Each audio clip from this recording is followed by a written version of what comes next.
Hi, I'm fishing on the Warwickshire Avon just upstream of Pershore on the BAA stretch called Cropthorne. And as you can see, I'm playing a pretty decent fish, which I think's a bream. It's actually the fourth fish I've had this morning. And I'm going to take you through some of the tips relating to bream river fishing on venues such as this.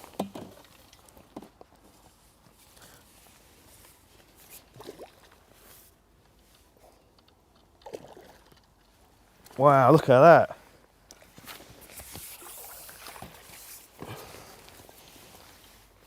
That bream's probably about £5.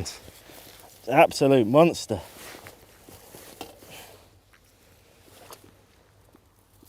So that's the kind of bream I'm talking about. What a wonderful fish from a beautiful section of river. Right, I'll pop him in the net and we'll get stuck into some of the detail.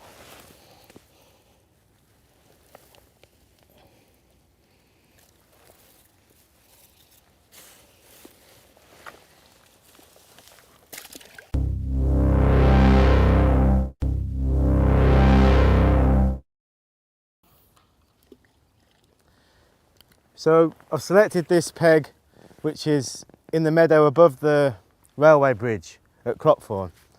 I love this area because it's quite wide and deep and it looks very, very breamy. The first thing I did when I got here was I just put a bomb on my feeder rod, cast it out, and just to check that the bottom wasn't too snaggy, and this peg's quite clear. There's quite a distinct channel which is quite deep down the middle, probably around about 14 foot deep. So it's a perfect holding area for bream.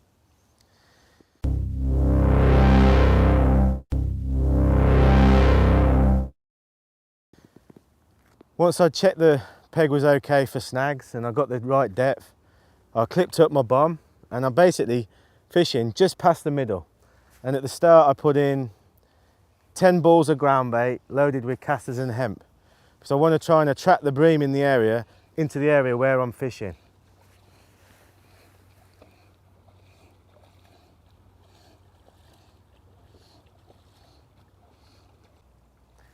The ground bait I used for this initial bombardment was a mix of a third brown crumb, a third Sensor's Magic and a third Sensor's Bream.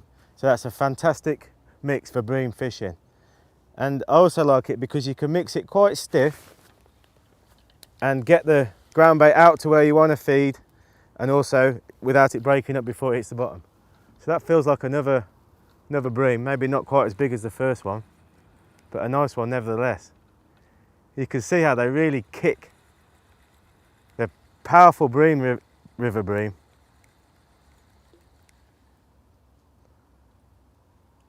So once I made that initial bombardment, I've just started casting regularly with a medium size Drennan cage feeder.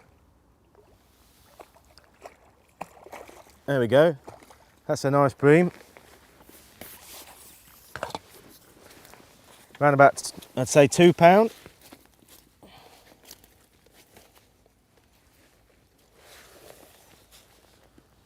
Beautiful fit river bream, looks like it's never been caught.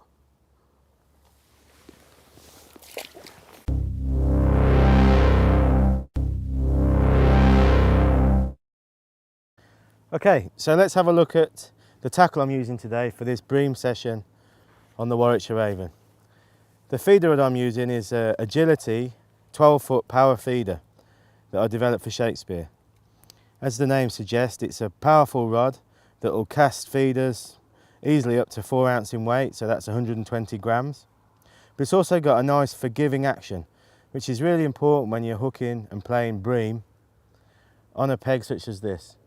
They can kick quite hard and you want a rod that's going to absorb those lunges from the fish without breaking the hook length or pulling the hook out.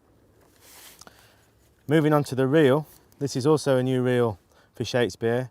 It's called an Agility, and this is a 35 size in the front drag.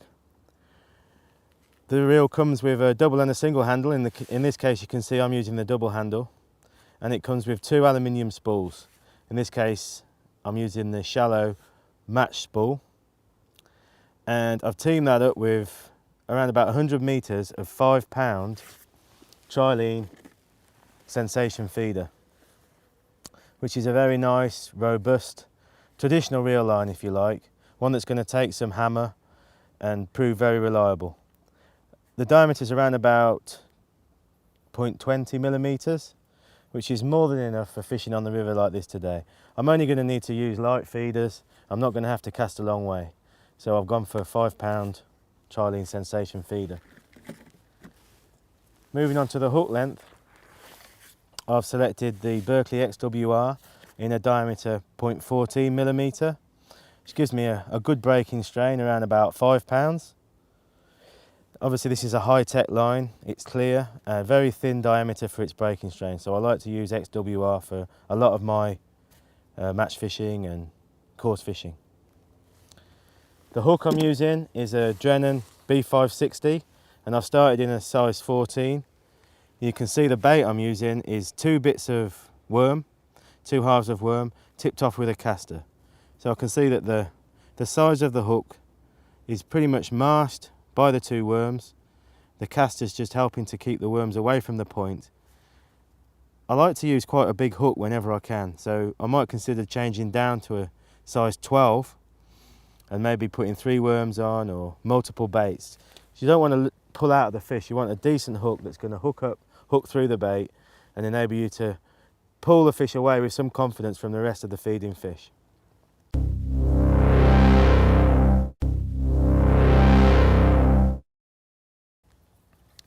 The feeder I'm using is a 28 gram Drennan cage feeder. It's a flat design and I like these because I think they help to sit on the bottom very efficiently, and I can get away with using a slightly lighter feeder than I perhaps would do if I used a normal feeder.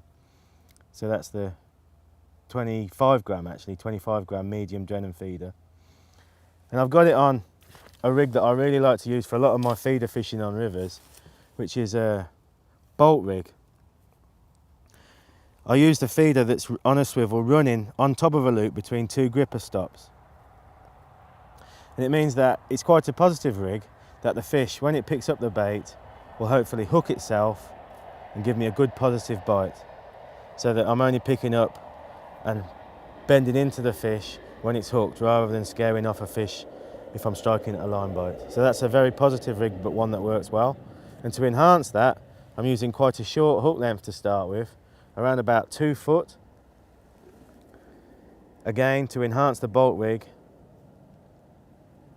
If it was fishing harder, I'd increase that length of hook length, maybe in some cases up to 6 foot, to help present the bait very naturally if the fish are being very cautious and moving away from the feeder. Or I might actually even reduce the length of the hook length, maybe down to 1 foot, if I'm catching a lot of fish and I want to maximise the efficiency of the rig and catch the fish as quickly as possible. So that's a simple feeder rig. I'm casting it perhaps 20 metres to the middle of the river, over the top of the ground bait that I fed at the beginning of the session.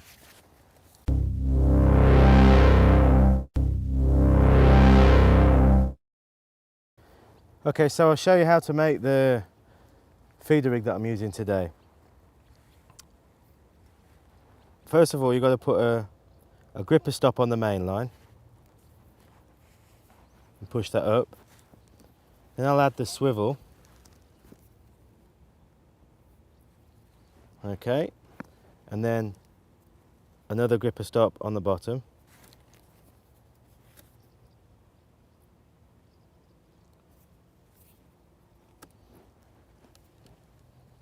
Okay, so I've got the 2 gripper stops and the swivel. Then below that, I'm going to make a large loop. So I guess that's probably about 50 centimetres long. So I'll make the loop and I'll cut off the tag end.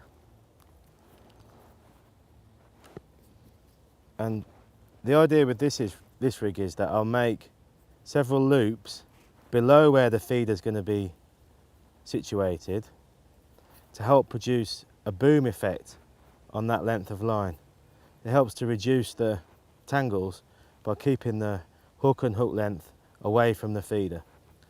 So I've done 4 different loops there. Okay, and then I'll bring down the gripper stops back over onto the top loop, and I'll keep them on top of the knot on both sides. So you can see that the swivel and the feeder, when I attach the feeder,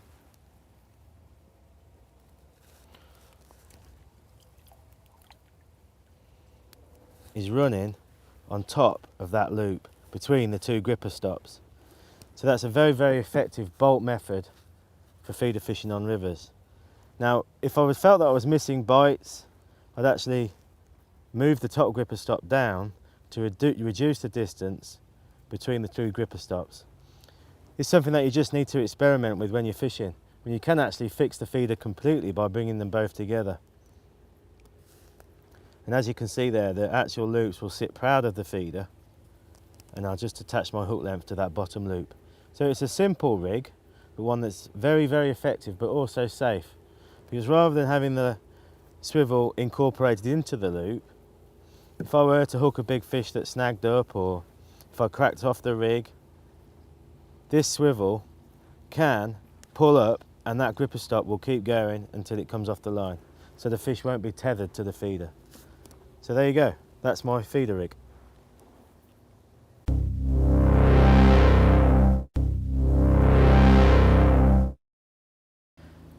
Okay, I thought I'd take you through some tips relating to the bait that I'm using today.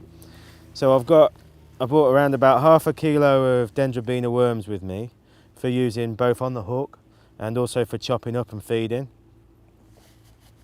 I brought some casters, which are a great holding bait for bream, that I put in my initial bombardment of ground bait, but also through my feeder in conjunction with the chopped worm. So you can see that I get this mixture of chopped worm and caster. Now you will see that I haven't chopped the worm too finely in this case, because I'm fishing for decent sized fish and hopefully a good amount of them. I do want to actually feed them as well. If the fishing was harder, I might chop them up into a mince to enhance the smell of the worms without actually feeding the fish.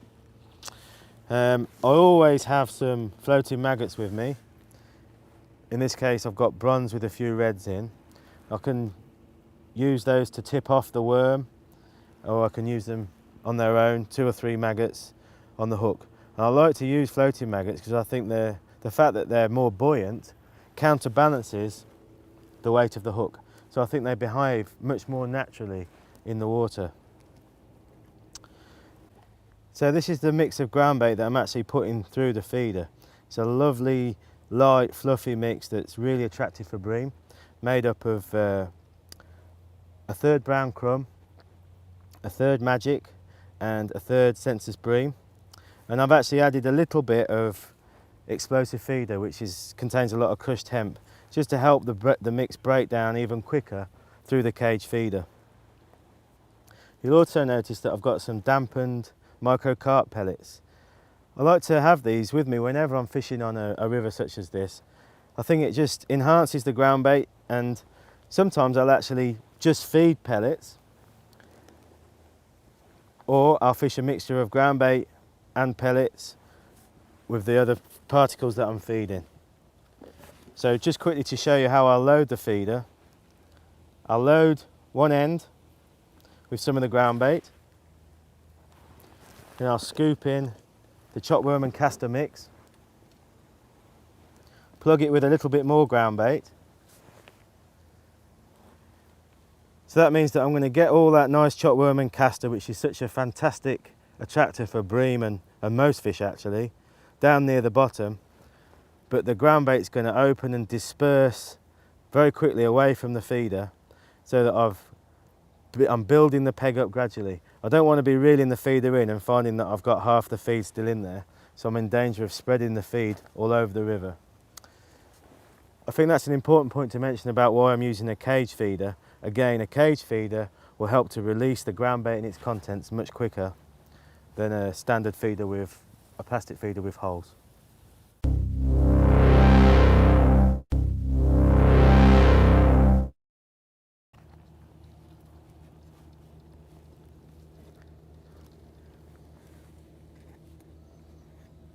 Okay, so I'm just about to recast, and I thought I'd just emphasise exactly where I'm fishing in the swim.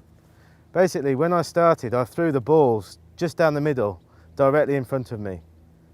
And I'm going to cast the feeder just past that, and I'm using a clip on my reel to fix the distance. So I'm actually going to cast the feeder past to where it hits the clip, and then the feeder will swing back against the clip over the ground bait that I fed.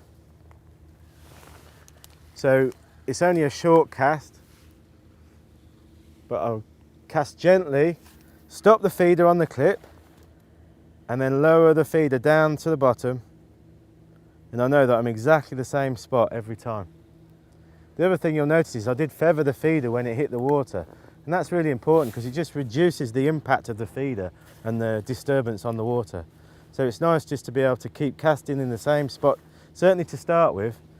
After a period of time, I might try and fish around the peg, so I might try a bit further downstream or a bit further over if I feel the fish have backed off from the main feed.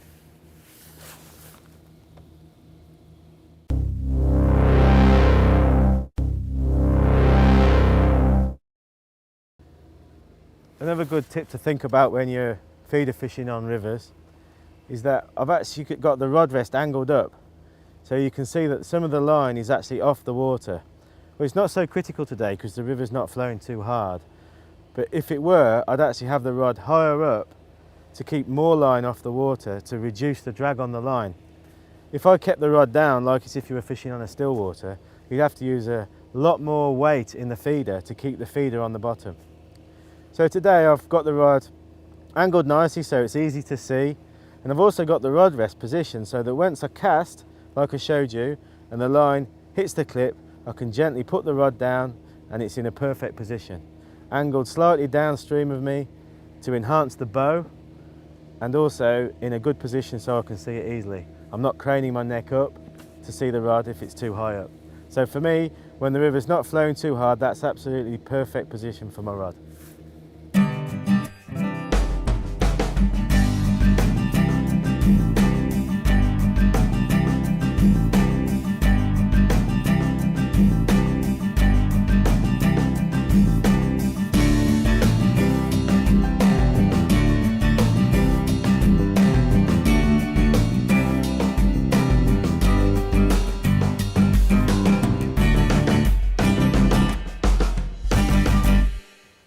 So there you go, there's another nice bream.